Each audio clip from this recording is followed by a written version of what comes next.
Deixa que eu falo, tudo bem, galera? De volta aqui no canal e eu quero falar sobre as duas joias do Grêmio. Uma que até o início do ano a gente praticamente não falava e hoje ele é, na minha opinião, um titular insubstituível do Grêmio. Estou falando do Gustavo Nunes. Ele dá uma entrevista para os colegas da Rádio Grenal e tem algumas coisas interessantes que ele coloca ali. E a segunda joia que muito torcedor do Grêmio sequer conhece, porque ele tem 15 anos, já joga no time sub-17 e atende pelo nome de Gabriel Meck. Vai completar 16 anos agora em abril e vai assinar o primeiro contrato do Grêmio. Só que já tem europeus gigantes de olho no garoto. Vamos falar sobre isso? Depois da vinheta.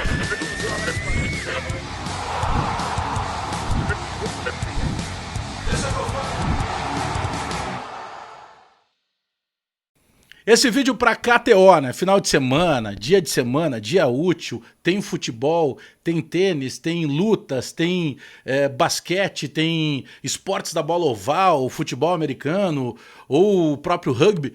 Não faltam opções para que tu possa te divertir na KTO. Então entra em kto.com, faz o teu registro, usa o cupom BAGÉ, porque daí tu já ganha 20% de bonificação já de cara no teu primeiro depósito, tá? Usa o cupom BAGÉ, te diverte em KTO. Qualquer dúvida, aciona o suporte porque tu não fala com um robô.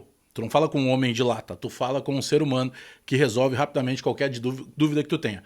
Então, KTO.com. Bom, bora lá. O Gustavo Nunes, né, o Gustavinho, acabou concedendo entrevista aos companheiros da Rádio Grenal.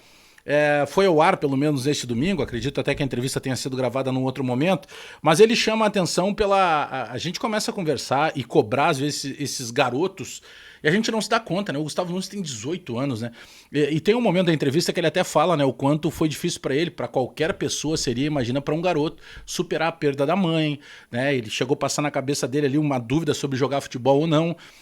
E aí todo o empenho que ele tem, a partir daí, o carinho que ele tem da avó, e a gente vê que a chave vira muito rápido, né? Ele chegou a falar que há poucos meses ele não tinha noção o quanto a vida dele poderia mudar nesses últimos 3 meses. Ele dizendo, né? Ele disse até o seguinte, ó, minha vida mudou bastante em 3 meses. Eu nunca imaginei que ia mudar de chave tão rápido. Estou muito feliz com tudo que está acontecendo. Sobre a questão dos europeus, a gente sabe que foi feita uma sondagem do Mônaco. A sondagem é o seguinte, são empresários que acionam diretamente o clube ou acionam por vezes intermediários, perguntando como é que é o contrato dele, qual é a multa rescisória dele, quanto que ele está ganhando de salário. Mas aí o Grêmio teve toda uma preocupação e teve até aquela polêmica, né, da puxada de orelha que o Renato deu publicamente, quando estava aquele quiprocó, tipo o que está acontecendo agora, por exemplo, para renovar o contrato do Gustavo Martins, né? O Renato deixou mais ou menos claro, ó, quer jogar, vai ter que prorrogar esse contrato aí.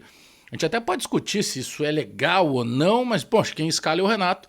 E ele renovou o contrato, prorrogou, aumentou a multa rescisória, no caso do Gustavo Nunes, protege o Grêmio, ele ganha um salário maior, ele tem alguns gatilhos que ele pode, e não tenho dúvida nenhuma que a forma que ele joga a bola, ele vai acionar esses gatilhos todos, porque ele tem assistência, ele tem titularidade, ele faz gol com facilidade, ele vai ser naturalmente chamado daqui a pouco para a seleção brasileira, inclusive para a seleção pré-olímpica, por que não, né?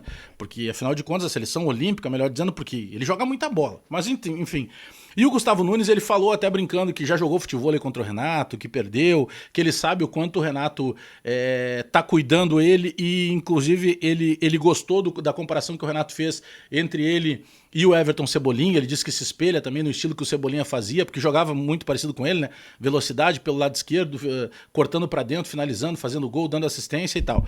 Mas por que eu tô dizendo isso? Ele foi perguntado sobre a questão do Mônaco e ele disse, ó, não recebi contato do Mônaco, isso não chegou em mim. Claro que não vai chegar nele, isso vai chegar nos representantes dele. E isso é um processo natural. Há bem pouco tempo, o Diário Esportivo AS, que é lá da Espanha, fez uma matéria, né? Gustavo Nunes, a nova joia do futebol brasileiro. E isso chama a atenção de vários e vários clubes europeus. Não seria diferente, por exemplo, com o Mônaco, que recentemente buscou o Wanderson, lateral direito aqui no Grêmio, quando comprou lá em 2021. Então essas sondagens, elas são completamente naturais. E o Gustavo Nunes é o nosso cheque em branco, não tem... Ah, mas não tem que vender. Eu sei que não tem que vender. Agora, se tu precisar vender, tem um jogador hoje que é praticamente a vitrine do Grêmio, o Gustavo Nunes. E quem sabe até o Nathan Fernandes, que também está no banco. Mas falando em cheque branco, vamos falar do menino, do Gabriel Meck, que tem 15 anos. Eu já fiz matéria aqui no meu canal no ano passado, depois na virada do ano, porque surgiu uma informação que ele seria relacionado para jogar a Copa São Paulo de Futebol Júnior.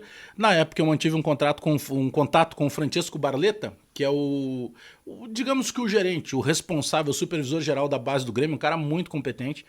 E ele dizia do cuidado que eles estavam tendo para que essa transição do Gabriel Mec até chegar ao profissional ou chegar a disputar uma Copa São Paulo de Futebol Júnior, ela fosse feita de uma maneira natural e não de uma maneira a pressioná-lo. Ah, subiu para jogar com os caras de 18, tem só 15 anos porque tu é muito melhor do que os outros. Não dá para ser tratado dessa forma, tá? Ele vai completar 16 anos agora em abril, se eu não me engano dia 11. Assim que ele completar os 16 anos, ele assina o primeiro contrato profissional com o Grêmio. Ele acabou ficando mais famoso, digamos assim, porque ele, além de muita bola, ele é nascido na geração de 2008. Ele é um jogador que também é representado pela mesma empresa que cuida do Neymar, pela mesma empresa que é capitaneada lá pelo seu Neymar, que é o pai do Neymar Júnior e tal. Aliás, o Neymar que foi citado pelo Gustavo Nunes também como o grande ídolo dele. Então, a gente sabe que tem aí informações de Arsenal, de PSG, daqui a pouco vai aparecer um Real Madrid, um Barcelona. É natural, porque esses jogadores brasileiros, principalmente, eles são buscados cada vez mais jovens. Não é que os caras vêm buscar, eles vêm buscar praticamente no berço, né, usando uma figura de linguagem. Mas o Gabriel Mec, o Grêmio tem um acerto muito bem encaminhado com toda a gestão de carreira do Gabriel Mec. Eles entendem sim que o melhor caminho para ele é assinar o primeiro contrato no Grêmio e depois eu acredito que não vai durar muito para que ele saia para o futebol europeu. Vamos lembrar do caso do TT Furacão, lembram? O TT Furacão nunca jogou no profissional do Grêmio. E ele foi vendido por mais de 16 milhões de euros. Para o Grêmio ficaram livres, limpinhos, 10 milhões de euros. Eu costumava dizer que era o maior negócio no custo-benefício da história do futebol brasileiro. De um jogador que nem fardou no profissional e que deixou no caixa do Grêmio limpo 10 milhões de euros. Vai ser um caminho natural do Gabriel Mec e do Gustavo Nunes. Mas neste momento eu não temo que o Grêmio possa perder o Gabriel Mec antes de assinar esse primeiro contrato que acontece agora no mês de abril. Daqui a alguns dias, né? Dá para dizer aí em torno de 10, 15 dias ele já assinando o primeiro contrato. Não conhece o Gabriel Mec? Fácil buscar informações e imagens dele aqui no YouTube. E atualmente ele está já jogando com o time Sub-17 do Grêmio. Se inscreve no canal, dá o teu like, aperta o sininho para receber as notificações, porque eu volto a qualquer momento com mais informações do Grêmio. Até daqui a pouco!